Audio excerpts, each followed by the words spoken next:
สบายดีเจ้าตัวนี้เราจะมารีวิวสินค้าจริงของเครื่องปั่นยี่ห้อแม็กวันนะเจ้าสินค้าจริงแบบนี้เลยเนาะเจ้าตัวนี้เขาปรับได้ถึง15ระดับเนาะ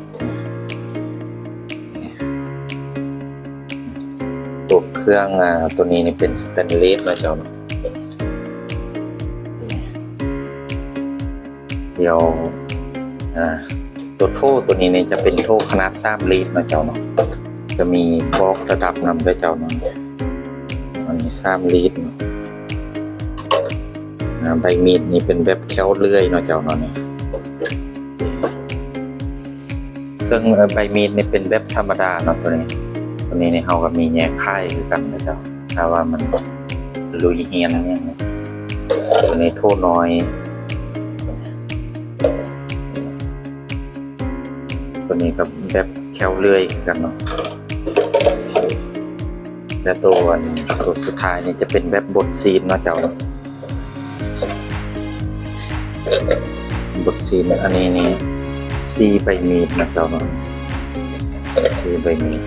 เดี๋ยวเราจะมาเบิ่งวิธีใส่งานนะเจ้ามันจะเอาเข้าเนี่ยเนาะแล้วฝ้าของมัน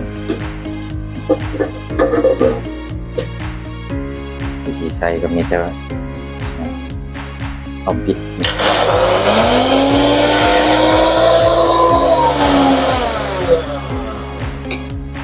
ตัวทางรูปนี้เป็นปุ่มแบบเอาใส่มือกดเอาเนาะเจ้าหรือบางคนเรียกว่าปุ่มแห่งดันดูเนาะใช้งานง่ายๆแบบนี้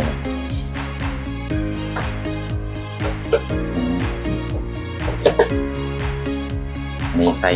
บดพวกอันเม็ดแข้งคือกาแฟข้าวคั่วเมี่ยงใดเนาะแต่เขาจะมาแนะนำมาตัวเครื่องบดซีนเนาะเวลาซีใส่อันตัวโท่บดซีนเนี่ยเนาะมันจะต่างกับตัวนี้เนาะมันบ่คือกันเราสังเกตเนาะแต่ว่าเขาเอาตัวยางห้องมันนี้ออกนะจ๊ะตัวยางห้องออกแล้วก็เอาตัวนี้ใส่เนาะ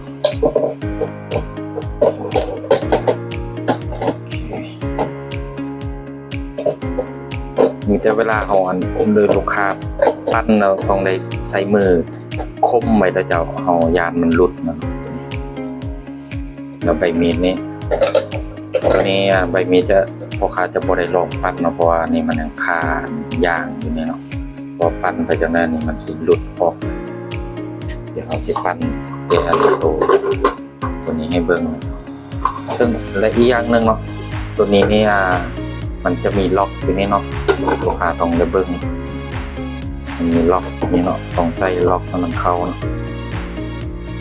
ตัวนี้มันจะมีล็อกอยู่เนาะผมเบิ่งใส่ให้มันเข้าล็อกผมได้จะปั้น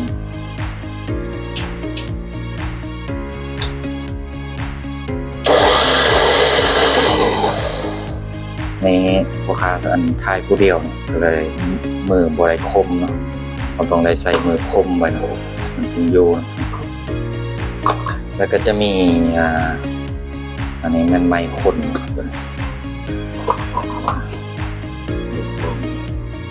เดิมเบิ่งอันนี้มันบอลงานเขาบอลซีนลงมีแต่ซับนี้เนาะใส่งานบนยุ่งยากอะไรนะครับ